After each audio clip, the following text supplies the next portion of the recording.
Buenos días, buenas tardes. ¿Qué tal estás, Eduviges? ¿Qué tal, Joan? Muy bien. ¿Y tú? Muy bien.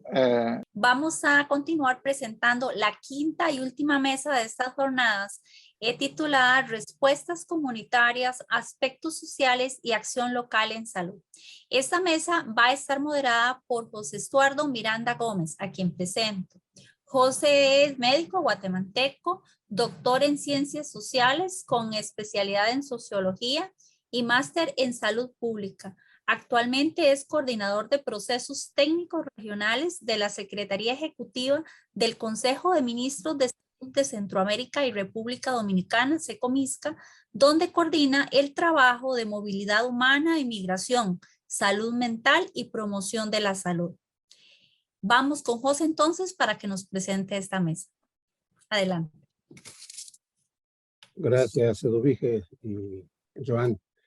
Buenos días a todas y todos los participantes, e igualmente a las ponentes del día de hoy.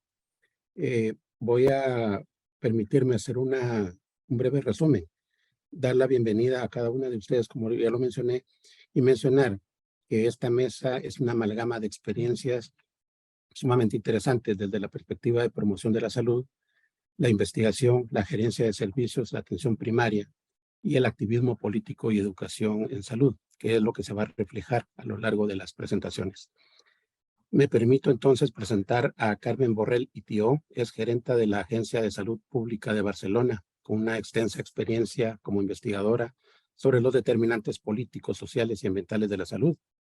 Rosalba Elizabeth Orozco es auxiliar de enfermería de la Casa Materna de Toquián Grande, Tajumulco, San Marcos, Guatemala, y es responsable de la atención primaria de atención de parto en comunidades rurales aisladas. Cira Novara es psicóloga, educadora popular, coordinadora y participa en la articulación de las ollas populares y en la lucha por los derechos a una alimentación digna. Trabaja además con diversos sectores populares y participó en la redacción de la ley de ollas populares y de comedores y centros comunitarios en Paraguay. Dalia Mireya Torres Marín es educadora en salud con énfasis en promoción de la salud. Es responsable del desarrollo de actividades de promoción de la salud en comunidades GUNA en el Centro de Salud de Santa Ana, Región Metropolitana de Salud de Panamá. Finalmente, María Estela Cabral de Bejarano, es investigadora de la Dirección de Investigación y Estudios Estratégicos del Ministerio de Salud Pública y Bienestar Social del Paraguay. Antes de darle la palabra, para empezar con Joan, me voy a permitir hacer tres puntualizaciones concretas. Primero, que cada una de las ponentes tendrá 10 minutos máximo para hacer su exposición. Estas consisten en 2 presentaciones virtuales, 3 van a ser orales y se va a proyectar un video corto. Las preguntas que ustedes como participantes, público general, pueda hacer, las recogerá mi colega Ana Ayuso, quien me las pasará, y al final de las presentaciones las presentaremos a las ponentes para que puedan ser respondidas. Seguidamente, a lo largo de las presentaciones, ustedes encontrarán en pantalla que se les hará una pregunta generadora que podrán ir respondiendo también por vía del chat. Y finalmente, solamente quiero hacer una breve reseña de lo que son los pósters que corresponden a la mesa 5. Aquí la pandemia ha supuesto una revolución en todos y cada uno de nuestros ámbitos de vida, ha afectado a todas las disciplinas y campos de investigación, como queda reflejado en los 10 pósters presentados en esta mesa y que han recogido temáticas variadas desde conocimientos y conductas ante la COVID, su impacto en la salud mental de los adolescentes, el ejercicio como herramienta de recuperación para pacientes COVID, el grado de cumplimiento con alguna medida preventiva como el uso de mascarillas, las redes sociales como fuentes de información, la analfabetización digital y su impacto en las personas adultas mayores, hasta el rol de las revistas científicas en la comunicación de la pandemia. Les invitamos pues a que lean estos, si ya lo han hecho, pues que puedan aportarnos. Y si tienen alguna pregunta con las autoras de la ponencia de hoy, pues se podrán poner en contacto con ellas a través de sus correos electrónicos.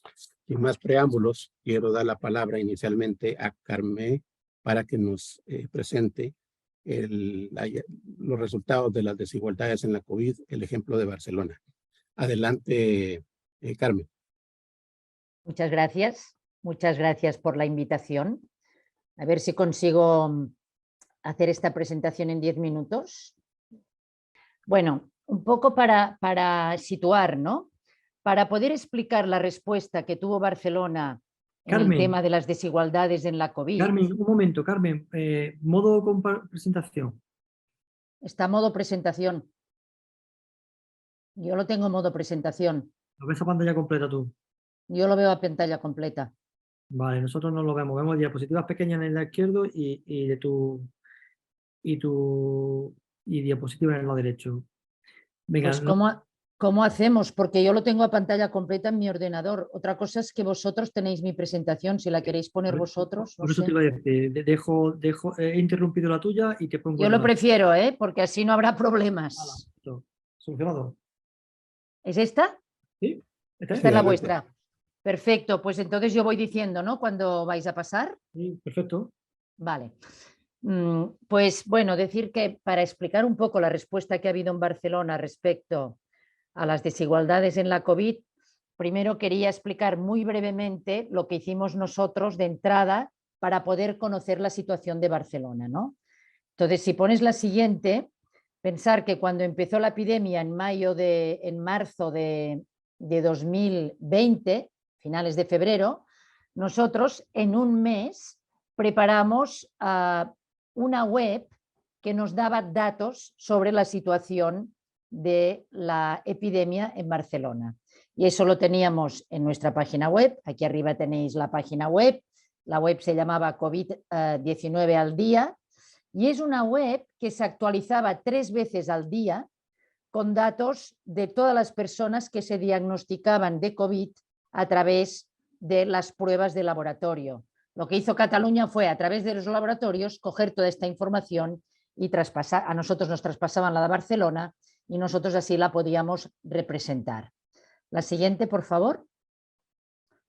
Bueno, aquí hay todos los pasos, es una web compleja de hacerlo. Yo no tengo tiempo de explicarlo, pero si alguien tiene interés, pues se lo puedo pasar. Adelante. Vale, aquí veis, por ejemplo, en hombres y mujeres, toda la evolución durante distintas olas, los casos, por ejemplo, que se mostraban. Esta web permite ver los casos en cada ola o puedes seleccionar, arriba en esta barra azul se puede seleccionar el periodo, se puede seleccionar el grupo de edad, el sexo, puede haber distintas selecciones. Siguiente, por favor. Aquí se ve la incidencia según privación del área de residencia y se ve, por ejemplo, que en la primera ola a la izquierda, hombres en color rosa, mujeres en color verde, se ve como la incidencia va aumentando a medida que la privación se hace más importante. En cambio, en otras olas esto no fue tan claro, ¿no? A la izquierda se ve la ola 5 y en la ola 5 esta desigualdad ya no era tan clara. No voy a entrar en los detalles, esto lo tenemos publicado. Si a alguien le interesa, podríamos explicar por qué cada ola tuvo comportamientos distintos. La siguiente. Aquí se ve por grupos de edad, ¿no? Y se ve como, por ejemplo, en la primera ola, que pone 26 de febrero a 22 de junio, que es la primera, se ve una pirámide de edad en que las edades más mayores, sobre todo las mujeres en verde, tuvieron una repercusión muy importante. Y eso ya lo saben, que afectó mucho a la gente que vivía en residencias de ancianos. Las otras olas, esta pirámide de edad se hizo mucho más amplia, de manera que afectaba más a poblaciones más jóvenes. La siguiente. Aquí se ve un mapa que, igual que todo lo demás, se puede seleccionar por edad, por sexo, si es estandarizado o crudo, etcétera. Pero aquí se ven las incidencias acumuladas por 100.000 habitantes, en este caso es en un mes concreto, ¿no? Y se ve para los distintos barrios de la ciudad, en color más fuerte donde hay más incidencia y en color más flojo donde hay menos. Y esto se podía ir viendo cada día a lo largo de toda la epidemia. Siguiente. Aquí se ve la mortalidad, el exceso de mortalidad. En azul, este exceso tan fuerte que hubo en la primera ola, y en las demás olas la mortalidad ya vuelve a sus niveles más normales. y la línea gris son las defunciones esperadas, el azul son las observadas. Y adelante. Aquí se ven las desigualdades descritas. A la izquierda está el mapa por privación socioeconómica y a la derecha están los mapas de la COVID en hombres y mujeres arriba, y ustedes se pueden fijar que en esta primera ola muy claramente el comportamiento es muy similar en los mapas que están a la derecha, tanto de hombres como de mujeres, como en los mapas que está, como el mapa que está a la izquierda, que es donde se ve la privación socioeconómica. Y la siguiente, que es la última, yo creo. Bueno, esto es un marco conceptual, que no lo voy a poder explicar, pero nosotros hicimos un marco conceptual sobre los determinantes de las desigualdades de la COVID, tanto estructurales como intermedios, desde los más políticos a los más cercanos a la persona. Si alguien tiene interés, este marco conceptual lo pueden encontrar en la revista Gaceta Sanitaria, que está publicado allí, está en abierto, y creo que es importante para entender por qué existen estas desigualdades en la COVID. Yo creo que esta es la última. Vale, pues se puede dejar de presentar. Entonces, en los otros 5 minutos que tengo, porque el tiempo es muy justo, creo que he gastado 5 por lo que he visto, un poco lo que quería contar es qué ha pasado a través de esta información, ¿no? Fíjense que cuando en el mes de marzo, en el mes de abril, nosotros presentamos esta información en abril, la epidemia empezó a finales de febrero. O sea, tuvimos un mes y una semana para tener esta página web online. De entrada chocó mucho, porque parecía que la COVID era igual para todo el mundo, ¿no? Y empezar a ver que existían desigualdades, pues de entrada chocó. Nosotros tuvimos que hacer seminarios con los responsables políticos, en este caso del Ayuntamiento de Barcelona, y los responsables técnicos de los distintos distritos para explicarles lo que se veía en esta web, que les costaba, porque nosotros venimos del mundo de la epidemiología, pero no todo el mundo entiende fácilmente esta información. Bueno, una vez se entendió, ¿qué se hizo? Pues yo les voy a explicar 9 acciones que pusimos en marcha en estos barrios, que eran los barrios menos privilegiados y que además tuvieron unas tasas de COVID, unas incidencias más elevadas, sobre todo en las primeras olas. Creamos 9 hoteles de salud, que esto eran hoteles que estaban cerrados, evidentemente estábamos en época de confinamiento, y en estos hoteles lo que se hacía es poder confinar a personas que no tenían las condiciones para hacerlo en su vivienda. Y allí conseguimos confinar a unas 3.000 personas. Además, primera, 2, apoyo a las cuarentenas. Las personas de estos barrios que no podían hacer la cuarentena en condiciones se les ayudaba llevándoles comida, llevándoles equipos de protección individual, productos de higiene, de limpieza, paseando a sus perros. Se llegó hasta 10.000 personas de estos barrios en que se les ayudaba en este tipo de cosas. 3. Abrimos un dispositivo para personas sin hogar o usuarias de drogas. En la ciudad se abrieron dispositivos para personas sin hogar, para 500 personas sin hogar, que no llega a todas las que tenemos en Barcelona, pero se abrió. Y nosotros, desde Salud Pública, abrimos un dispositivo para las personas usuarias de drogas que no tenían sitio donde dormir. Esto que se dice tan rápido, llevábamos 10 años pidiéndolo y no había político que quisiera tener este coste en su distrito y no lo habíamos conseguido. Y con la COVID esto se consiguió y hoy día esto sigue. 4. Adaptamos los programas de salud comunitaria. Lo que hicimos fue aprovechar nuestras redes en estos barrios más desfavorecidos, nuestras redes de salud comunitaria, para poder aprovechar y dar apoyo, sobre todo a la soledad y sobre todo a las situaciones de confinamiento. 4. Intervenciones en las residencias de personas mayores. 5, intervenciones en las residencias de personas mayores, que eran las más afectadas. No tengo tiempo de explicarlas, pero lo hicimos. 6, intervenciones en escuelas. 7, campañas de cribaje en los barrios más desfavorecidos con PCRs para detectar casos de COVID que no se conocían y poder aislarlos y sus contactos. Estamos hablando de primera ola. Se hicieron 6.000 cribajes.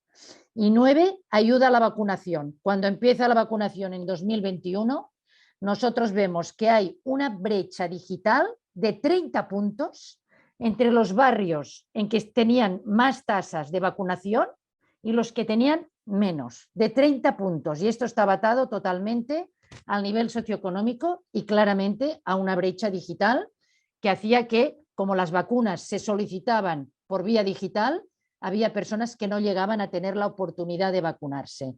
Nosotros instalamos en estos barrios 25 puntos para ayudarles a pedir hora para vacunarse y como aún y así vimos que no era suficiente, hicimos 19 puntos en estos barrios donde podían irse a vacunar de forma sin pedir hora, porque el problema que tenían es que no tenían la capacidad digital para pedir la hora para la vacunación. Y lo que hicimos fue pues hacer estos puntos donde podían ir, se vacunaban y ya está, sin pedir hora ni nada. Se hacía a través de las redes del barrio, se hacía una comunicación y podían ir y vacunarse. Estas 9 acciones, hay más, pero estas yo creo que son las más focalizadas en los barrios más desfavorecidos y más focalizados a las desigualdades. Yo creo que he gastado mis 10 minutos justitos y después pues puedo aclarar cualquier cosa que a ustedes les parezca interesante. Muchas gracias. Gracias, Carmen. Por supuesto, vamos a estar pendientes de las aportaciones que nos hagan los participantes para trasladarte las que corresponda. Seguidamente, quiero dar la palabra a Rosalba Orozco, de Guatemala, quien nos va a hacer una presentación verbal sobre lo que fue la respuesta comunitaria en Toquián Grande, que es una comunidad de San Marcos, Guatemala, una respuesta frente a la pandemia COVID-19. Adelante, Rosalba, ¿nos escuchas? Y por favor, si pones tu cámara. Gracias.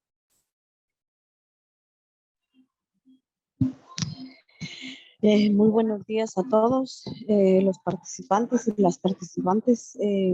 Creo que es para mí un honor poder participar en esta segunda jornada virtual iberoamericana sobre COVID-19. La presentación que yo voy a hacerles, lamentablemente es un poquito, no pude participar en las otras veces que tuvieron, ya que el acceso al servicio de señal de internet en la comunidad donde yo me encuentro es un poquito difícil por ser una región montañosa. Entonces, creo que todos tienen ahí la pequeña presentación que se les preparó. Como pueden ver, dice ahí la respuesta comunitaria, aspectos sociales y acción local en salud. San Marcos es uno de los 22 departamentos que conforman Guatemala. Fue fundado el 8 de mayo de 1866. Se ubica en el suroccidente del país y cuenta con una superficie de 3.791 kilómetros cuadrados y una población poco más de 1 millón de habitantes. Este dato es del 2018. En la segunda diapositiva pueden ahí observar también que el municipio de Tajumulco es un municipio del departamento de San Marcos, Guatemala, con una extensión territorial de 300 kilómetros cuadrados. Su población indígena 96%, mam y mestizo del 4%, el 93.3% es pobre y el 73.3% padece de nutrición crónica. Es un municipio con vulnerabilidad a la frente a fenómenos meteorológicos. La aldea Toquián Grande es considerada una comunidad indígena en condición de pobreza y pobreza extrema. Entonces aquí podemos ver las diapositivas, ahí nos habla de los hechos de institución. Pues la pandemia derivada de la COVID-19, ¿verdad? La verdad vino a convertirse en más una crisis de salud desde el punto de vista como personal de salud, pues no solo vino a afectar a la población en general, sino que también se incrementaron los niveles de pobreza, la desigualdad, el empleo y, ¿por qué no decir, verdad, traernos más pobreza de la que ya existe en estos lugares? Tales como son estas comunidades, las cuales nosotros hemos tenido la oportunidad de ver y vivir en carne propia, pues junto a las personas, las necesidades que acá existen. Estos lugares, nuestros servicios de salud no cuentan con equipo necesario y menos con los insumos que se hubiesen llegado a necesitar en caso de que la pandemia llegara a afectar. pasamos aquí a los hechos de comunidad, pues las comunidades pobres, como sabemos, ¿verdad? Son las que enfrentan mayor riesgo de contagiarse de enfermedades graves y por los factores más que influyen en sí.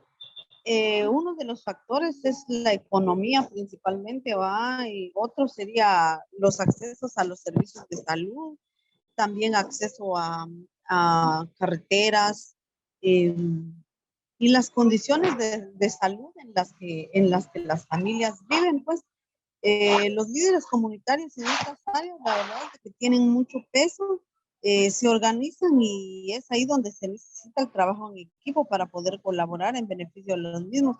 La verdad es de que en el inicio del COVID-19, la verdad es de que somos pocos el personal de salud que labora en estas comunidades y sí tuvimos mucho apoyo de líderes comunitarios, ¿va? Porque de un principio creo que fue más el miedo lo que vino a consumirlos a ellos, porque por decirles que en la comunidad de Toquián Grande, el único caso positivo que tuvimos fue uno que fue notificado de la ciudad de Quetzaltenango, pero de lo contrario se realizaron pruebas y la gente fue mucho más renuente por el miedo y, y no hubieron más casos.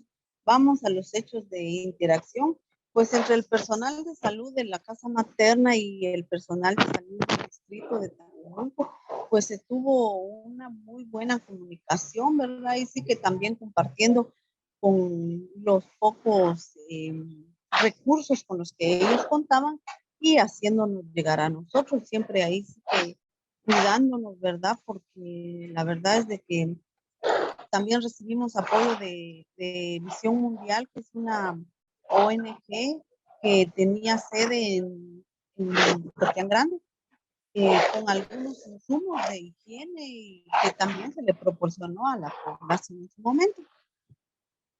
Creo que las lecciones aprendidas que nos dejó la pandemia, creo que lecciones hay para el mundo entero, no solo para la comunidad en la cual yo trabajo. ¿Ah?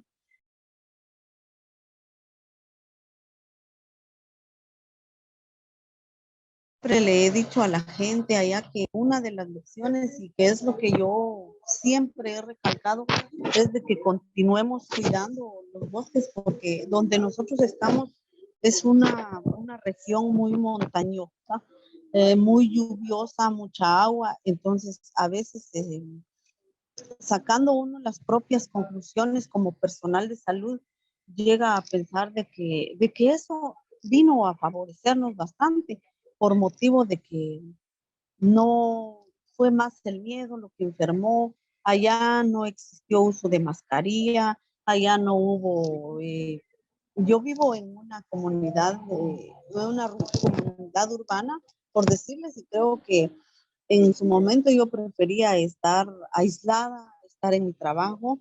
Cuando inició todo esto de la COVID, nosotros llegamos a quedarnos allá 22 días porque no había transporte, no podíamos salir, pero viéndolo bien de mi punto de vista, siempre hubo muchos factores que vinieron a afectar. En mi caso, personalmente, yo pude ver que hasta mi propia familia me dijo, quédate allá y no vengas a la casa porque vas a enfermarnos.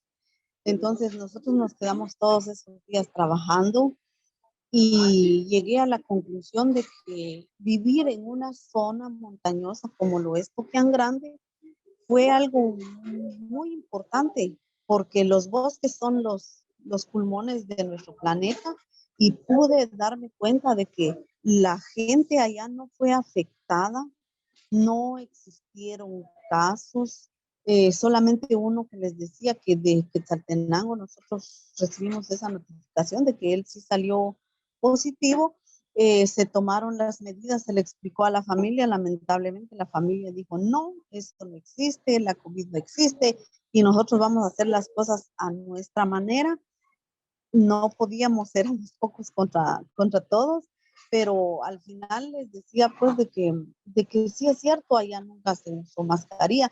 Como personal de salud sí era una norma que teníamos que cumplir, que en el servicio tenían que usar la mascarilla al momento de ingresar o para ser atendidos, pero también sacando nuestras conclusiones de que en el tiempo de que se exigió a la gente a usar mascarilla, pudimos darnos cuenta de que la tasa de abortos que nosotros atendimos fue aumentando.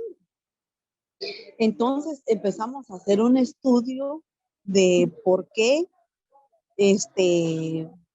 estaba pasando esto.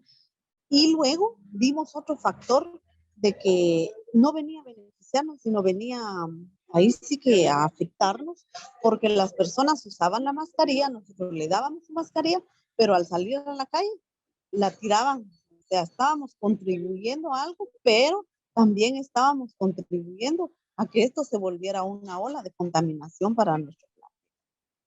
Entonces, quiero decirles de que me siento ahí sí que muy feliz de estar participando. Es la primera vez que tengo la oportunidad de participar en una actividad como esta y como les digo, para mí fue una gran experiencia porque en la ciudad creo que la contaminación, el ambiente, el estrés fue lo que quizás enfermó más a las personas, porque en el área donde nosotros vivimos, lamentablemente, el tema de COVID quedó para ellos en el pasado. Las ferias patronales nunca se detuvieron, nunca hubo toque de queda y esto es lo poco que yo puedo compartir con ustedes. Si hay alguna duda o alguna pregunta, creo que ya lo explicaron, ¿verdad? Que al final de las presentaciones vamos a poder responder a esas preguntas. Muchas gracias y espero volver a compartir en una próxima oportunidad con ustedes. Gracias, Rosalba, muy amable. A continuación, dejo la palabra a Cira, quien, por cierto, empezamos con el video, si no estoy mal, ¿verdad, Cira? Es así, José. Adelante. Tienen ustedes el video.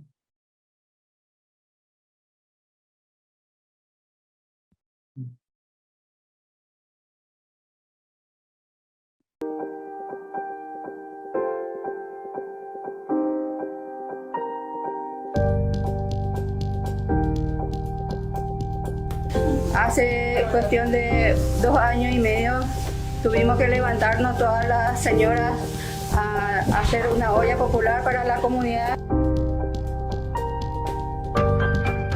Con lucha y protesta logramos la ley de olla y ahora mi olla paró hace un mes por falta de insumos y realmente es muy triste porque los chicos se van sin desayunar, sin almorzar al colegio. Hay mucha gente que depende de eso también, depende de los comedores. Y es muy difícil, como dijo la compañera de comida, decirle a una criatura no hay comida.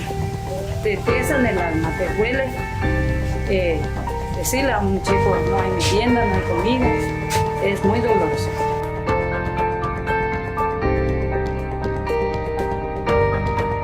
Uno está alcanzando gente que no venía a las ollas, ahora están viniendo.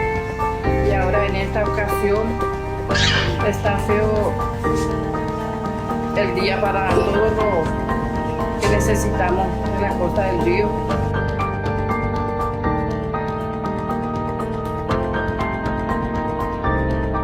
Exigimos por derecho porque estamos haciendo su trabajo. Porque la verdad no nos tocaba a nosotras hacer eso. Como madres, como mujeres, a nosotros no nos tocaba llevar esta mochila tan pesada.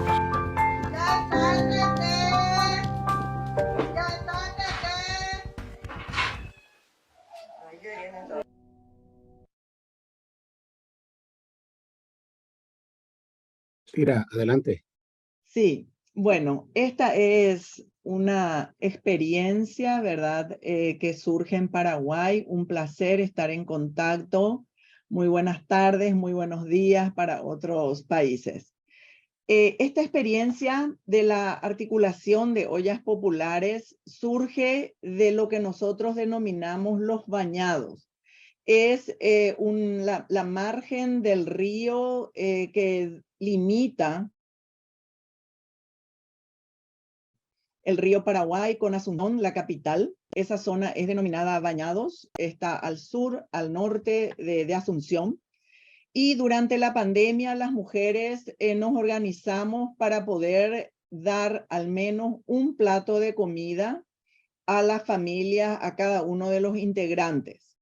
Surge en el 2020 ante la crisis que se va agudizando social y económica por la pandemia. Inicialmente éramos 45 ollas populares y actualmente estamos 21 ollas populares, no solamente de Los Bañados, sino que también de otros municipios que lindan con Asunción. Y estamos 45, 50 mujeres trabajando todos los días, entregando casi 4.000 platos de comida diarios. Por lo tanto, están involucradas alrededor de 700, 750 familias.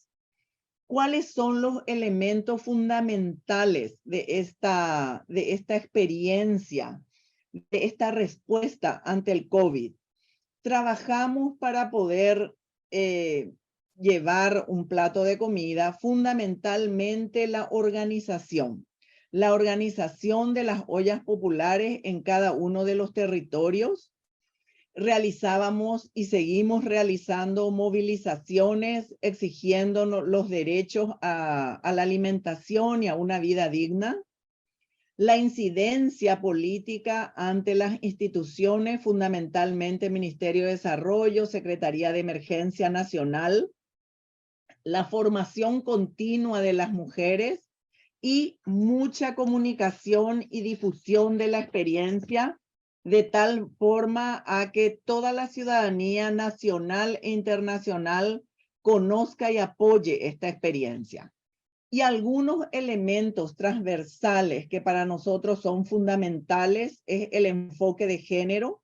La experiencia prácticamente 99% es llevada por mujeres. Como dijo la compañera, es una pesada mochila que no tenemos por qué cargar las mujeres y es ante la ausencia, lastimosamente, de políticas públicas para estos sectores populares.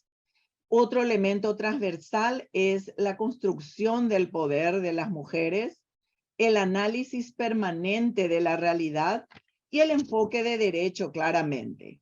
¿Qué hemos podido conquistar? Fundamentalmente la entrega de insumos por parte de la Secretaría de Emergencia y actualmente del Ministerio de Desarrollo, pero lo más prioritario para nosotros fue la conquista en el 2020 de la ley de ollas populares, que fue la ley 6603, donde hemos tenido participación. Hemos presentado nuestras propuestas en la Comisión de Hacienda del Senado y estas propuestas fueron incorporadas en esa ley y esa ley posibilitó la entrega no solamente de insumos secos, sino que también de carnes y verduras, lo cual fue una gran conquista para las ollas populares. Y para dar continuidad a esta experiencia, porque lo que venimos sintiendo es que las ollas deben continuar, la crisis económica se está agudizando, el desempleo, la problemática de la falta de alimentación, ¿verdad? Sana. Entonces, para dar continuidad a esa ley que feneció con el término de la pandemia, hemos planteado a la Comisión de Desarrollo Social del Senado una propuesta de ley de comedores y centros comunitarios. Entonces, nos hemos reunido diversas organizaciones, no solamente de la articulación de ollas populares, sino que también hemos invitado a otras organizaciones que llevan adelante las ollas y hemos planteado la ley con un enfoque integral, que no solamente el ministerio, porque es el Ministerio de Desarrollo quien se hace cargo, ¿verdad? De la distribución, de la entrega de los insumos actualmente. No solamente la entrega de insumos, sino que, ¿por qué decimos un enfoque integral? Porque también estamos planteando el desarrollo de jornadas de capacitación a mujeres a jóvenes fundamentalmente, autogestión de proyectos y también el apoyo al mejoramiento o desarrollo de infraestructura para los comedores y centros comunitarios. Esa ley hemos conquistado a través de una lucha muy fuerte y el acompañamiento de algunos senadores de la Comisión de Desarrollo y de otros sectores, y hemos conquistado la aprobación en mayo de este año en senadores. En julio se aprobó la ley en diputados y también la presidencia ya ha aprobado la ley 6945 y ahora estamos luchando para su implementación, que es fundamental porque las ollas tienen que sostenerse y esta ley va a posibilitar la entrega de recursos al Ministerio de Desarrollo para poder sostener las ollas populares. Cada vez la articulación va creciendo. De 21 ollas que éramos, hoy hay 3, 4 nuevas ollas populares que se van sumando a esta organización. Nuestra reivindicación fundamental es la alimentación integral para todas las familias de los sectores populares. A que se tenga en cuenta desde el Ministerio de Desarrollo las recomendaciones puestas por el Instituto Nacional de Alimentación y Nutrición, dependiente del Ministerio de Salud, que ha elaborado unos materiales sumamente importantes para las ollas populares. La entrega directa de insumos de parte del Estado paraguayo a las referentes de las ollas, sin que esto implique la partidización. Hablamos de partidos políticos que muchas veces en tiempos de elecciones quieren sacar provecho a esta ley actualmente. La utilización transparente de los recursos y evidentemente la ampliación del presupuesto. Creemos que esta experiencia, estamos convencidas de que va teniendo un impacto sumamente positivo, no solamente a nivel nacional, sino que también a nivel internacional. Hemos tenido reconocimiento de Amnistía Internacional, reconocimiento a través de unos periodistas que han apoyado esta lucha, de National Geographic, también de una articulación de derechos humanos, ¿verdad? Y el 10 de diciembre se está haciendo el lanzamiento de un libro de registros fotográficos de la lucha de la articulación de las ollas populares, y eso para nosotros es muy importante. También se han realizado investigaciones a nivel nacional e internacional de toda esta experiencia que continuamos sosteniendo, y son experiencias de tesis de grado, de maestrías y doctorados de España, de Paraguay, ¿verdad? Que para nosotros es toda una satisfacción.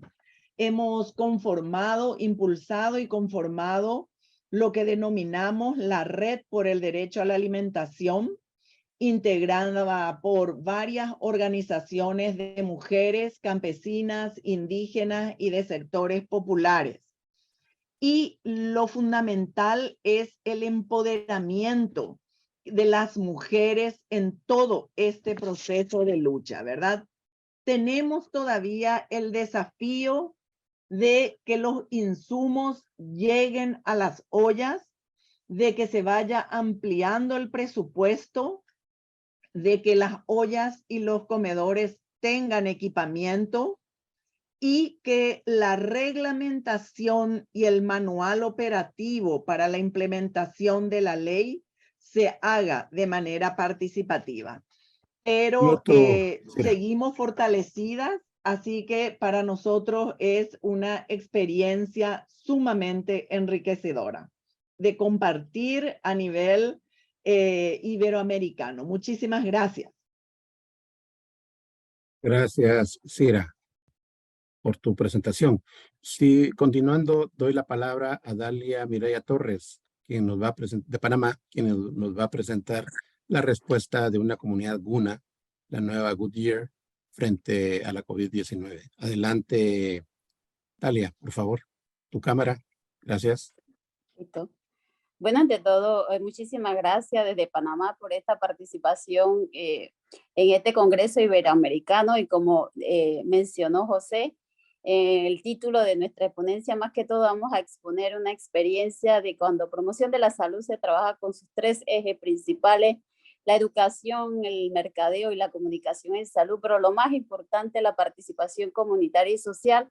Logramos impacto como lo que vivimos en Panamá, y nos trasladamos específicamente al centro de Panamá, la capital, al corregimiento de Santana, donde lo describo como un corregimiento arriba de 20.189 habitantes, con una descripción o una mezcla de interés sanitaria muy marcada. Tenemos 2 grandes mercados, área comercial de trayectoria como la Séptima Central, muelles fiscales, pero yo me centro en el punto importante que tenemos como corregimiento y es la Comisión Intersectorial para la Prevención del Dengue y otros problemas de salud pública del corregimiento, la cual está integrada por ONG, comunidad organizada, junta comunal, policía, empresa privada y liderizada por el sector salud en su momento. Esa comisión fue creada cuando se dieron situaciones de dengue y desde el año 2015 asumo la coordinación como educadora para la salud para darle continuidad a otros problemas de salud pública que aqueja nuestro corregimiento.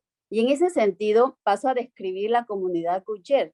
La comunidad Goodyear fue en su inicio una comunidad piloto con un líder que después trasladó desde su fallecimiento a su hija el liderazgo en esta comunidad. Y esta comunidad tenía un antecedente de brote de meningitis, malas condiciones sanitarias, baños populares, cruce de aguas limpias, agua servida, condiciones de madera insalubres, sus estructuras de vivienda.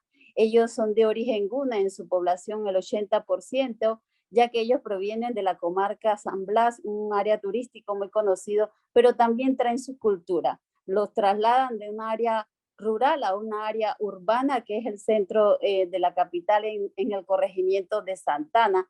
Su convivencia es de hacinamiento entre 8 a 10 miembros de familia. Entonces, en vista de esta necesidad, lo presentamos en una ocasión a las autoridades del gobierno y se construye un complejo habitacional desde el año 2016 donde garantiza mejorar las condiciones de vivienda. Entonces, llegó el COVID a nuestro país, como en todo el mundo, algo nuevo para nosotros y se da el hecho en esta comunidad. Y a pesar de, como lo decía un sacerdote en el corregimiento, la comisión intersectorial se puso a prueba. Se dio un caso, un fallecimiento de una niña de 14 años, donde a través de la autopsia se confirma que es un caso de COVID positivo. Se hisopan a todos los contactos en aquel entonces por el equipo de respuesta rápida que existía a nivel del Ministerio de Salud, región metropolitana, y reciben también contagio al equipo de salud por las condiciones de vivienda con que ellos, la forma en que la comunidad vivía. Realmente ellos tienen culturas muy marcadas, que el que no conoce su hábitat, entonces le es difícil un momento dado. Y ese acompañamiento obliga al director médico a llamar a una convocatoria a los actores sociales de la comisión y se toman decisiones muy marcadas. Ya conocíamos cómo era esa comunidad, cómo se comportaba y todo lo que en un momento dado podía dispararse en la situación del COVID en ese corregimiento. Se crea entonces el primer cerco sanitario, ya que para aquel entonces no existía la trazabilidad comunitaria implementada por el gobierno. Se le proporcionaba comida y medicina entre la Caja de Seguro Social, que es nuestra otra entidad de salud, y el MINSA, y adicional la ONG que manejaba un banco de alimentos y suministraba. Se creó un chat institucional para entonces activar la vía de comunicación permanente en estos casos. La policía controla el acceso porque por sus condiciones de vivienda ellos generan mucha movilización hacia otros sectores de sus grupos aborígenes dentro del corregimiento, pero lo más importante de esto es que la comunidad ante estas acciones ellos reaccionan. reaccionan de una manera insatisfecha, se les iba a controlar, consideraban el fallecimiento de una menor en su comunidad, no conocían al director médico, en aquel entonces estaba recién ingresado al puesto esta pandemia, y su agresividad era mucha. Entonces se nos obliga, se nos llama con esa experiencia de trabajo comunitario que tenemos los educadores para la salud, en acercarnos a esa comunidad ante el levantamiento que existía.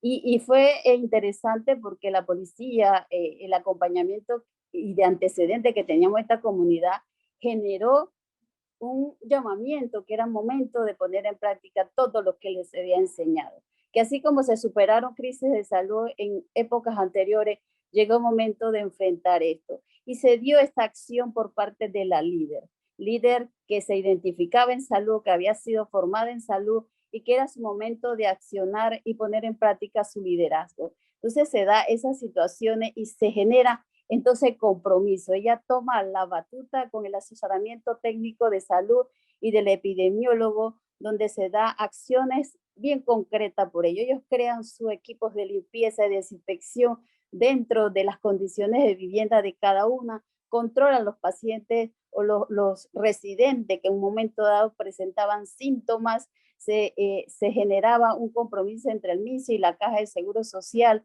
hubo un seguimiento, una escucha de las acciones, y a pesar del temor, que, como decían mis colegas, las exponentes anteriores, que esto generó, había que accionar. Entonces yo concluyo esta presentación definiendo qué fue lo que se ganó allí. Ahí se ganó que se demostró que cuando se trabaja participación social en salud, ante las crisis sanitarias que pueden vivir las comunidades, la comunidad tiene el poder. Se generó un arduo trabajo institucional y una participación comunitaria muy marcada por parte de esta comunidad.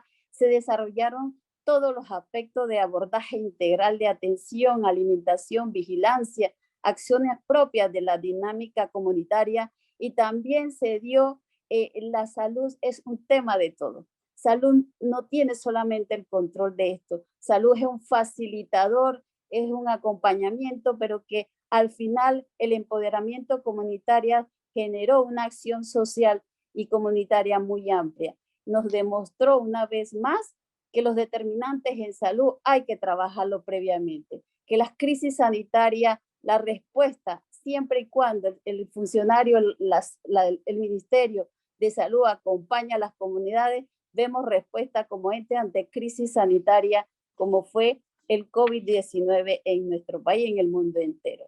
Así que concluyo esta experiencia comunitaria donde realmente creo que es una oportunidad para dar a conocer esas experiencias que muchas veces no estaban en un momento inscritas. Y lo importante de esto es que cuando se dio esta situación de acción comunitaria era porque el gobierno de Panamá en su momento no había implementado la trazabilidad comunitaria, eran los primeros casos, las primeras crisis, y donde Santana ocupaba el segundo lugar de casos a nivel del área metropolitana. Así que muchísimas gracias por esta gran oportunidad y espero al final los comentarios y ampliarle algunas preguntas o conceptos de repente que tengan bien, se los podamos aclarar. Muchísimas gracias. Muchas gracias, Dalia. Interesante. Voy a dar la palabra a la última de nuestras ponentes, a María Estela Cabral Bejarano, que nos va a presentar el tema de las realidades colectivas y el abordaje de la ética social en salud pública, obviamente vinculado al tema de la participación comunitaria. Adelante, María Estela. Pido por favor la presentación de ella. Gracias. Gracias, Chepe. Dar un respaldo final a estas presentaciones. Mi área de trabajo también está vinculada al área sociosanitaria, y los diferentes temas abordados hoy tienen en común dimensiones que se conectan al derecho a la salud y la demanda de garantías relacionadas a la atención y preservación de condiciones de vida digna de nuestros ciudadanos. Por eso queremos poner un especial énfasis y atención en el rol de las instituciones y la sociedad para concebir, diseñar e impulsar respuestas que se puedan adaptar a realidades locales, no a planes despersonalizados o líneas de política muchas veces similares entre países, pero que no reflejan la realidad de nuestros problemas sanitarios y sociales. En este panel se han presentado también realidades que en el fondo se relacionan a dilemas éticos en el ámbito social y de la salud pública, abordando realidades colectivas pero a la vez individuales, y posiciona una y otra vez el debate acerca de un cambio de la forma de ver nuestra formación sanitaria, nuestra cultura sanitaria, que debe ser uniforme, que contemple y promueva un modelo sanitario de conducta entre todos los actores que interactuamos, porque a mí me tocó trabajar en distintos niveles de atención y también en trabajar un manual muy reciente de organización de los servicios en el marco de las redes integradas e integrales de servicios, que nos interpeló a identificar líneas de política muy realistas para nuestro país en el marco de la atención primaria y sobre todo en escenarios donde tenemos comunidades indígenas, que es una realidad que compartimos con varios países latinoamericanos y en este caso con Guatemala. Los problemas sociales se conectan entonces en esa dimensión sociosanitaria a imperativos éticos relacionados al manejo de los recursos y la necesidad de precautelar la defensa de nuestro dinero público, del presupuesto asignado, que recientemente post pandemia una experiencia nos ha mostrado cómo para realizar la ejecución presupuestaria el foco se dio en invertir no en insumos, en formación o en nuevas estrategias para la atención primaria de salud en zonas vulnerables y donde la continuidad del cuidado es muy difícil, sino se ha implementado la compra, por ejemplo, de nuevos equipamientos para los servicios, muchas veces no justificados, porque una de las inversiones más importantes es el de invertir en redes de tecnología de información y comunicación para llevar adelante la telemedicina, por ejemplo. El caso de Guna presentado por Dalia es muy impresionante, lo leí en detalle en la presentación, y el caso es el reflejo, igual que en nuestro país, de esas brechas de desigualdad que son todavía muy relevantes. Están relacionadas en este caso al acceso a servicios de salud, a educación, a ingresos que se conjugan con imperativos actuales que nos exigen que todos tengan colgado al cuello y que haya posibilidad de conectividad para agilizar las estrategias de atención y también de derivación entre niveles. Se visibiliza especialmente brechas en población vulnerable infantil y en nuestro país en población indígena y rural distante. Probablemente la ausencia o discontinuidad de políticas públicas diferenciadas para atender comunidades específicas constituye un problema en común que tenemos nuestros países latinoamericanos, que tenemos población originaria. Y justamente que se mantiene permanentemente el desafío relacionado al acceso y aspectos específicos de la dimensión operativa, que tiene que haber innovación, pero innovación social, cómo llegar más pronto a esas comunidades, cómo darles una mejor respuesta, una mejor atención.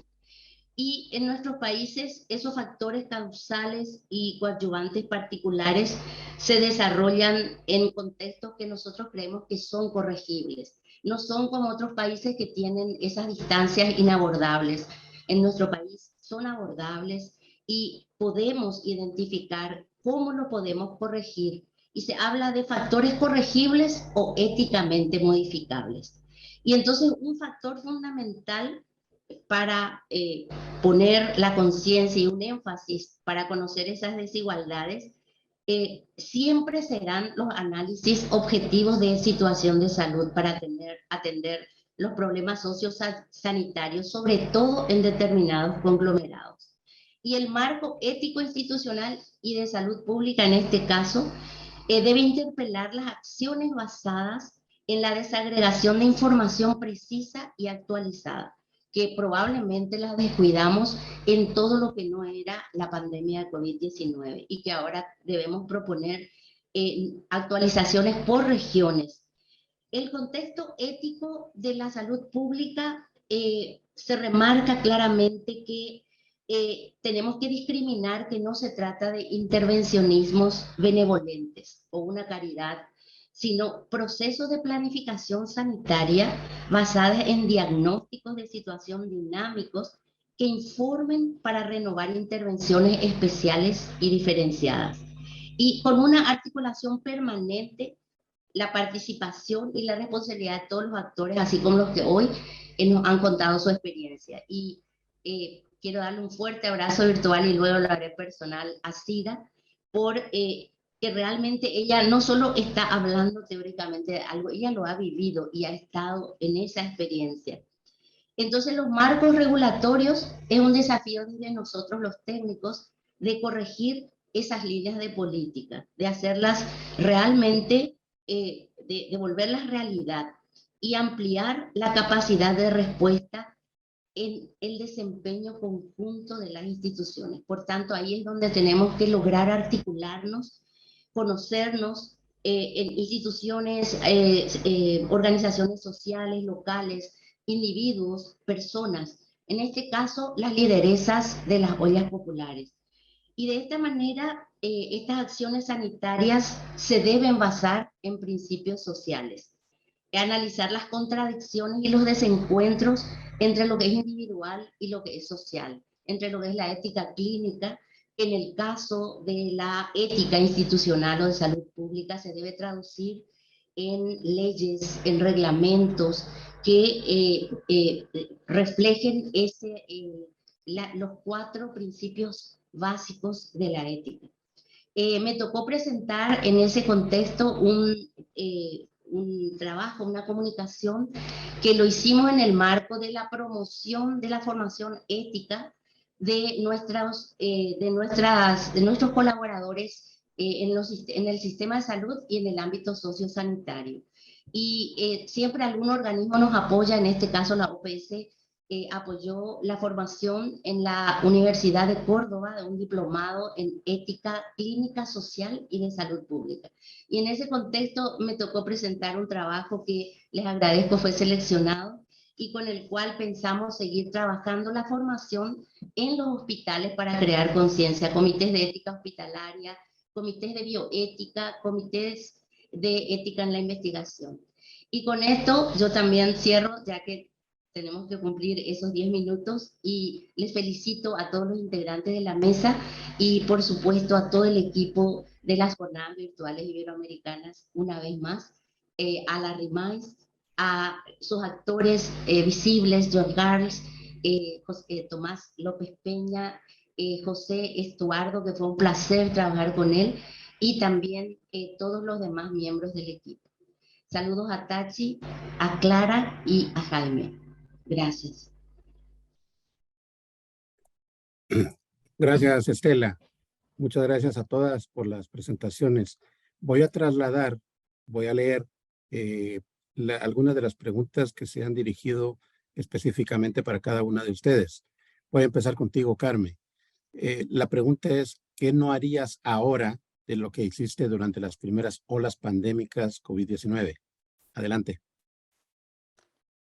Hola, gracias por la pregunta. Qué difícil esta pregunta, porque hemos hecho tantas cosas mal que no sé. Pero si yo tuviera que escoger una, no hubiera cerrado las escuelas. Y sé que esto fue un debate enorme, porque incluso en la segunda ola, aquí se cerraron las escuelas desde marzo hasta junio de 2020. O sea, los niños y niñas y jóvenes estuvieron casi 2/3 partes del curso cerrados en casa. Yo creo que esto ahora lo replantearía. De hecho, en la segunda ola hubo quien dijo que se tenían que cerrar las escuelas, hubo otras personas que defendimos que se tenían que abrir las escuelas. Creo que no nos equivocamos y fue bueno. Y en este sentido me parece que si queremos también mejorar la salud de nuestra infancia, esto era muy importante. Este es uno. Y el segundo punto que quiero decir es el tema de las residencias, ¿no? Las residencias de personas mayores. La sociedad catalana y del Estado español en general es una sociedad envejecida y hay muchas personas mayores que viven en residencias. Las residencias de personas mayores han estado muy abandonadas. Y lo vimos en la primera ola, que allí la gente se moría, pero a raudales. Ya lo habéis visto en los gráficos que os he puesto de edad. Yo creo que las residencias se tiene que poner el foco y de hecho después se ha puesto más, pero esto fue una parte muy triste de la primera ola. Yo creo que estas dos cosas igual ayudan a entender un poco. Gracias, Carmen. La segunda participante, Rosalba, hay dos preguntas que te plantean. La primera, el primer caso detectado, que el que mencionaste, ¿no contagió a nadie más en la comunidad? Y la segunda, ¿pudo haber afectado la pandemia la atención de la vigilancia de otras enfermedades como malaria, dengue o Chagas? Yo sí me voy a permitir responder un poquito esto después de ti, de la segunda pregunta, porque sí tengo conocimiento causa de todo este tema. Adelante, Rosalba. Sí, respecto a la primera pregunta, creo que no hubo ningún contagio, a pesar de que las costumbres y tradiciones de los comunitarios es de que al momento de despedir al familiar fallecido, toda la familia pasa a darle un abrazo. Él falleció en la ciudad de Quetzaltenango, en el Hospital Regional de Quetzaltenango. El cuerpo lo trasladaron, a él lo iban a enterrar allá, pero la familia peleó y dijo que iba a demandar al hospital si no permitían traer el cuerpo a su tierra. Entonces lo trajeron de Quetzaltenango, vienen a San Marcos, de San Marcos a Malacatán, y de Malacatán empieza el camino con difícil acceso para llegar a Totián Grande. Estoy hablando de quizás 2 horas y media, camino de terracería. Entonces, llegando a Malacatán, ellos dijeron, bueno, el cadáver es nuestro familiar y ustedes de aquí ya no pasan. Entonces, prácticamente hasta ahí llegaron, ya ellos se conducieron por sus propios medios, llevándolo hasta Totián. Allá ellos le dieron cristiana sepultura, como lo dicen ellos, a su manera. Lo cambiaron, le quitaron la ropa que traía de allá, lo despidieron, hicieron un entierro con muchísimas personas. Y pues la verdad, no hubo ningún contagiado. Nosotros como personal de salud les hicimos llegar a ellos material didáctico visible para que ellos pudieran darse cuenta, e incluso hasta nos firmaron un conocimiento que de lo que pasara, ellos eran los responsables, pero que ellos iban a hacerlo a su manera. Entonces no hubo ningún contagio después.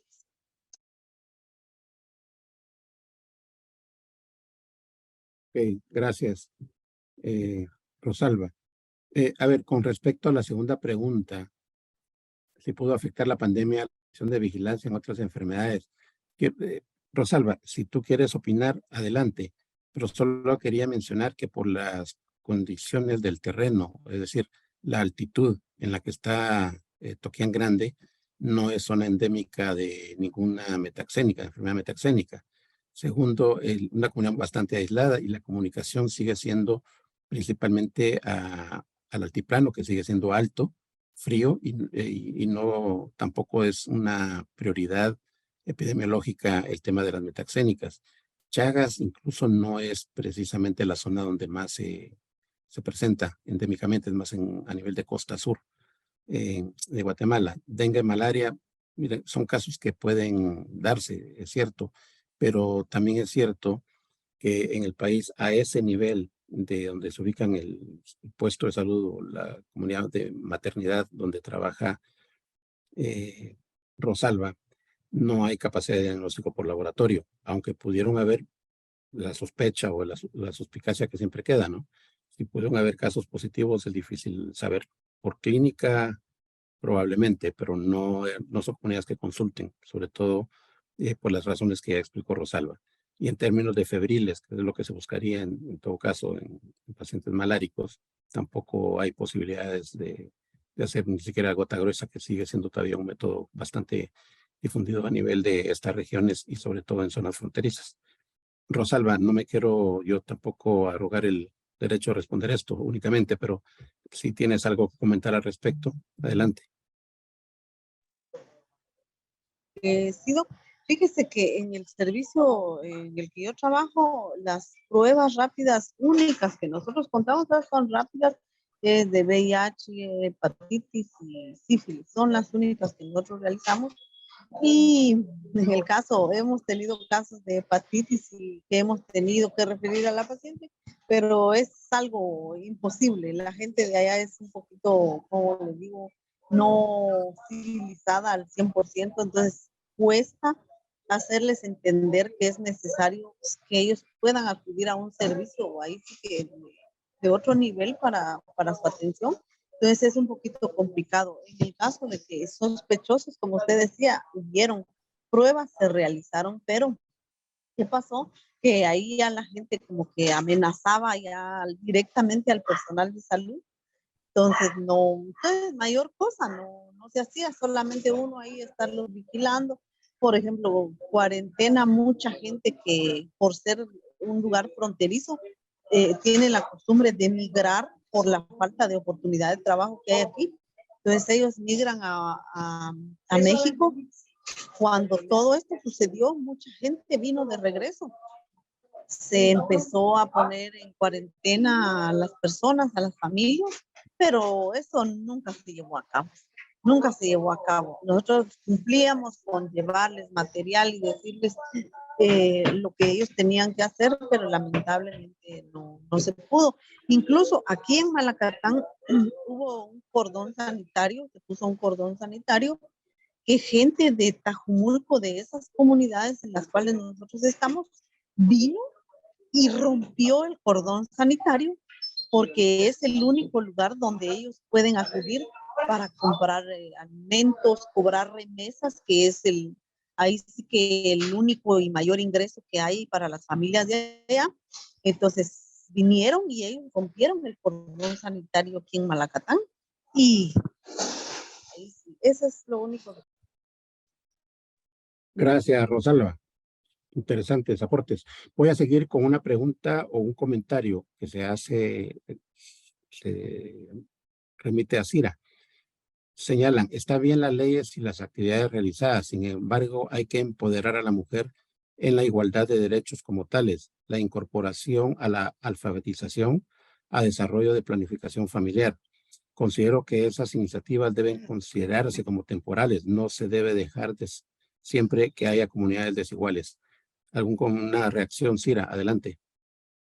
Sí, me parece importante lo que mencionan, ¿verdad? Porque de hecho, nosotros trabajamos muchísimo en cuando hablamos de formación que había mencionado, trabajamos justamente el empoderamiento de las mujeres en todo lo referente a igualdad de derechos, a participación, al protagonismo, a lo que es una práctica democrática. Y el tema de alfabetización, lo que hemos hecho es, a partir de las ollas populares, se ha creado un espacio educativo. O sea, la significación de las ollas populares es realmente muy importante en las comunidades, porque no solamente ha permitido la organización para la entrega de un plato de comida o meriendas, sino que también hemos trabajado formación de las mujeres, venimos trabajando y asistiendo y acompañando por el tema de violencia hacia las mujeres, violencia hacia las niñas, acompañamos procesos de apoyo psicológico, ya que yo también soy profesional de esa área. Trabajamos en colaboración con la Facultad de Psicología Comunitaria, con la Facultad de Trabajo Social y la Facultad de Ecología Humana. Tenemos convenios, ¿verdad? O sea que fue ampliándose el trabajo y tenemos un espacio educativo donde acompañamos fundamentalmente a niñas, niños y adolescentes desde la educación popular. Y tenemos espacios de trabajo con mujeres, jóvenes y adultas, porque realmente la situación es que casi el 80-90% de las mujeres que son parte de las ollas populares pasaron en algún momento de su vida por situaciones de violencia. Entonces, todo eso hace que el espacio de las ollas populares sea un espacio de trabajo integral y integrador, donde trabajamos muchísimo aspectos, ¿verdad?, de interés de las familias. Sira, no te vayas, porque hay un par de preguntas más o de comentarios que me gustaría pudieras emitir opinión. En tu opinión, ¿cuál es la clave para que esas movilizaciones ciudadanas se trasladen a normativa y sean capaces de llegar a las instituciones? Hago la primera. Si quieres la respondes, luego te hago la segunda. Sí. Nosotros pensamos, venimos siempre en reuniones, ¿verdad? Porque conformamos una organización. Creemos que la clave es la organización de las mujeres, la organización de los sectores populares, una organización con una práctica participativa, transparente, con una práctica democrática.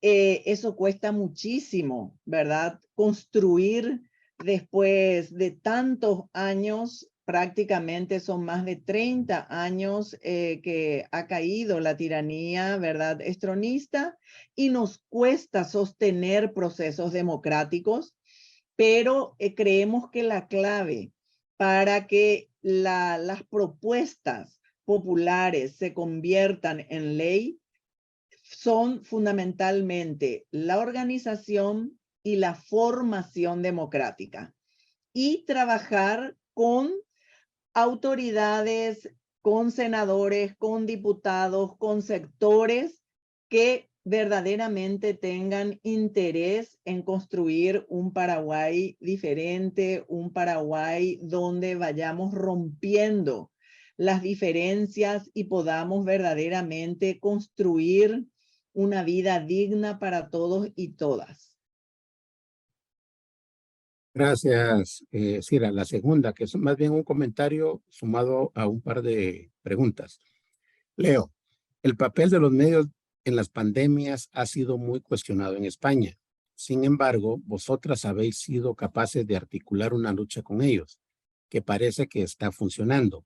Pregunta, ¿hay alguna estrategia para eso? ¿En qué medida los medios de comunicación allí, Paraguay, están descontaminados políticamente? Adelante. Sí, creo que esa problemática es mundial, ¿verdad? Los medios de comunicación responden a sus intereses, a los intereses de los dueños. La mayoría son medios de comunicación privados, ¿verdad? Creo que el tema de la alimentación es un tema que ha motivado e interesado a todos los medios, y hemos hecho fuertemente una campaña nosotros decimos vocería, ¿verdad? De que las mujeres se empoderen y no sea solamente una o dos las que permanentemente a lo largo de estos 2 años y medio estén en los medios de prensa, sino que las representantes de cada una de las más de 20 ollas eran voceras, y esa vocería ha llegado a todos los medios, ¿verdad? Hemos utilizado muchísimo las redes, hemos trabajado con las compañeras para que aprendan a manejar las redes sociales, no solamente el Facebook, sino que también el Twitter, Instagram, y hemos llegado a los medios de prensa comerciales, y se dio una fuerte sensibilidad de algunos periodistas que hasta hoy nos siguen apoyando, ¿verdad? Preparábamos gacetillas de prensa teníamos y tenemos hasta ahora colaboradores. Ese video que ustedes vieron son todos videos hechos por compañeras y compañeros solidarios que dan su tiempo para ir a filmar, a editar, y nosotras nos encargamos de un trabajo autogestivo a través de venta de ropas, de comidas, ferias, ¿verdad? Que vamos haciendo para sostener y poder pagar, a pautar en las redes, ¿verdad? De tal manera a que se difunda todos estos videos. Entonces, llegamos a periodistas solidarios que van acompañando todo este proceso, y siempre encontramos el apoyo, ¿verdad?, de profesionales del área de comunicación. Gracias, Cira. Voy a continuar con Dalia. Dalia, dos preguntas concretas. ¿Quién fue la persona que lideró el proceso? Y segundo, ¿alguien de la comunidad o fuera de ella asumió ese liderazgo? Adelante. Sí, el tema del liderazgo en salud es algo en abordaje comunitario.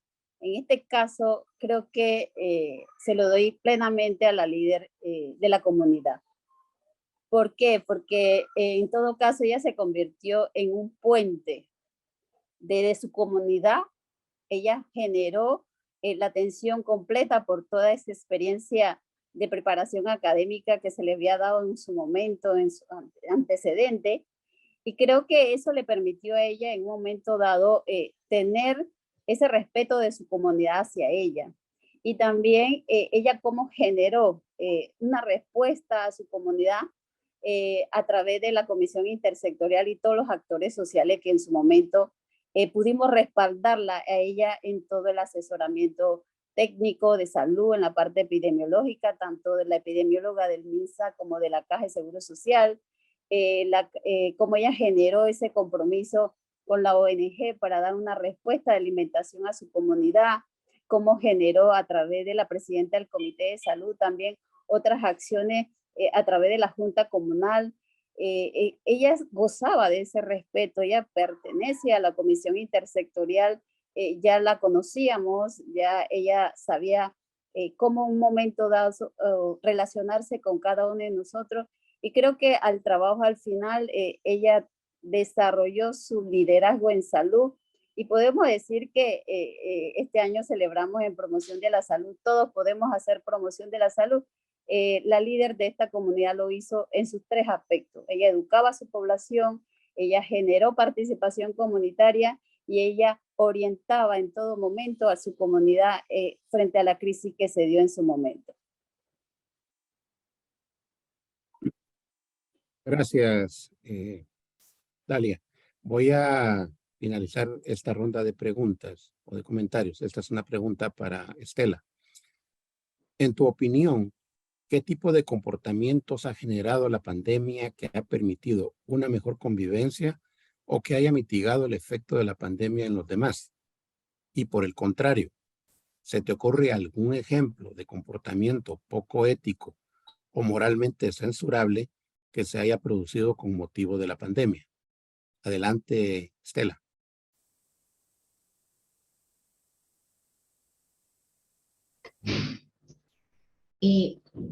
Realmente, en el marco de la pandemia en Paraguay tuvimos desde la mirada política muchas discordancias y al mismo tiempo todo el peso, todo el soporte lo dieron los, digamos, trabajadores de blanco, hablando de todas las disciplinas, integrándolos en trabajadores de blanco. Y realmente el esfuerzo fue conjunto.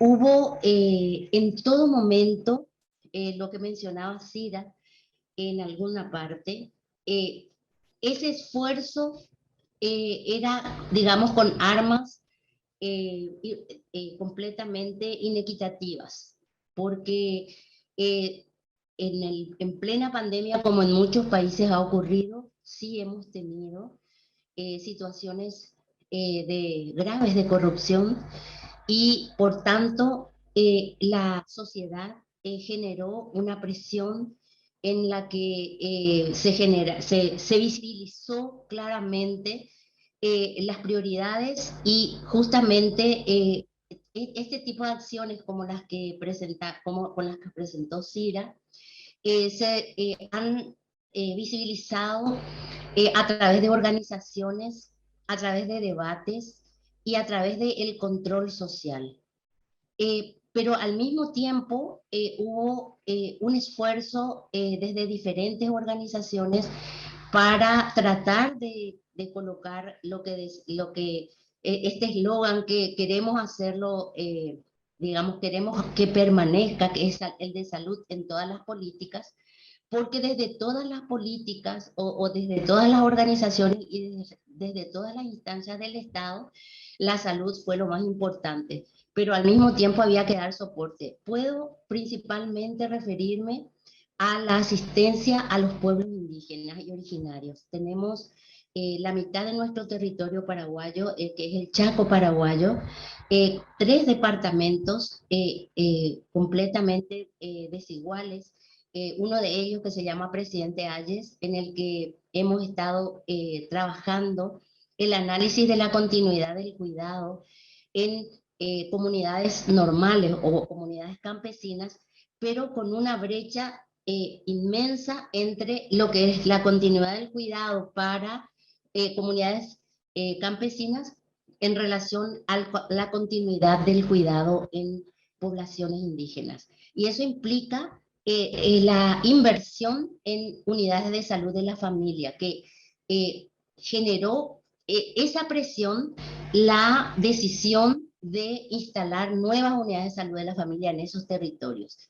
Al mismo tiempo me tocó visitar una comunidad indígena en la que quedé completamente sorprendida por un camino donde siempre íbamos a otros departamentos del norte del país, en donde vemos una comunidad completamente cambiada, un diseño de viviendas para comunidades indígenas con agua potable y con diferentes servicios que no los tenían, y que en este momento se está generando esfuerzos para que no se habla de una transformación masiva, pero sí progresiva. Entonces yo creo que es la sociedad la que ha estado impulsando la mayor equidad y la defensa a las poblaciones más vulnerables. Y como en todos los países, hubo significativos hechos de corrupción que al mismo tiempo esa indignación genera otra vez un impulso para realizar cambios y para trabajar en pos de ese cambio, de esa movilización de grupos que tengan enfoques y análisis de ética política, ética institucional. Se tienen los instrumentos, se tienen los libros impresos, se realizan formación en estos temas, pero una situación es que debería haber como un observatorio de la ética institucional y también espacios de debate permanente en todas las políticas de ética institucional, las políticas de ética en la investigación, las políticas de ética, digamos, en el ámbito de la salud. Los comités de ética hospitalarios, que también dieron su apoyo desde los hospitales para desentrañar esos dilemas éticos que mencionábamos anteriormente. Gracias, Estela. No hay más preguntas hechas a ninguna de ustedes y solamente quisiera cerrar antes de darle la palabra a Eduviges y a Joan, comentar que a nivel de Centroamérica, la promoción de la salud mental y la migración nunca fueron prioridad en los presupuestos nacionales. Eso explica también en parte el deterioro de la infraestructura física, la no inversión en infraestructura pública, las deficiencias que a veces se da, la ruptura de stock con cierta regularidad especialmente a este nivel donde trabaja Rosalba, por ejemplo. Estructura esto de equipos, insumos y todo esto que usualmente se requiere para dar una atención inmediata. No me quiero extender más. Paso la palabra a Joan Eduviges. Adelante. Y obviamente agradecer a las ponentes por los contenidos sumamente reveladores y que nos llama la atención con respecto al tema de promoción de la salud, los esfuerzos que requiere y obviamente también en términos de vigilancia, ¿no? Adelante, Joan. Muchas gracias, Chepe. Eduviges, cuando quieras. Sí, gracias. Tal como lo dijo José en un inicio, pues esta mesa nos presentó toda una amalgama de experiencias en salud pública, un tema sumamente interesante. Muchas gracias, José, por moderar esta mesa. Igual agradecemos a las expositoras por su participación y por compartir con nosotros estas maravillosas experiencias. Gracias, Carmen, Rosalba, Cira, Dalia, María Estela. Y pues ahora entonces tenemos una pausa saludable en la cual les invitamos a que puedan ver los pósters y videos ligados a la mesa que recién terminó. No sé, Joan, si tenés alguna otra cosa que comunicar. Sí, comentar que hacemos una pausa saludable hasta las 18 horas. A continuación tendremos la presentación de las lecciones aprendidas y los retos para el futuro a cargo de Jaime Jiménez Pernet y de Clara Bermúdez y por tanto dos profesionales de la Escuela Andaluza de Salud Pública y que han tenido un papel fundamental en estas jornadas. Hubiera sido imposible hacerlo sin ellos. Y posteriormente a la presentación de estas lecciones aprendidas y retos para el futuro, tendremos la entrega de los premios. Por tanto, no se vayan, estén con nosotros, porque un momento muy importante de las jornadas son la entrega de los premios, que hay 2 premios y 6 accesits a entregar. Por tanto, les esperamos a las 18 horas y mientras tanto vean cómo son los pósters y los vídeos que han estado en esta mesa aceptados. Gracias. Joan, solo un último agradecimiento a Ana Ayuso y a Pedro Gullón, que se me pasaron por alto, perdón, a ambos, que forman parte de la coordinación de la Mesa 5. No sé, sin duda alguna. Mil gracias a Ana Ayuso y a Pedro Gullón por apoyar Chepe en esta mesa tan interesante, tan variada y tan diversa y que ha permitido entender las visiones desde los diferentes puntos de nuestra región, España y América Latina, para ver lo que se ha hecho en esta pandemia. Gracias, Chepe, un placer.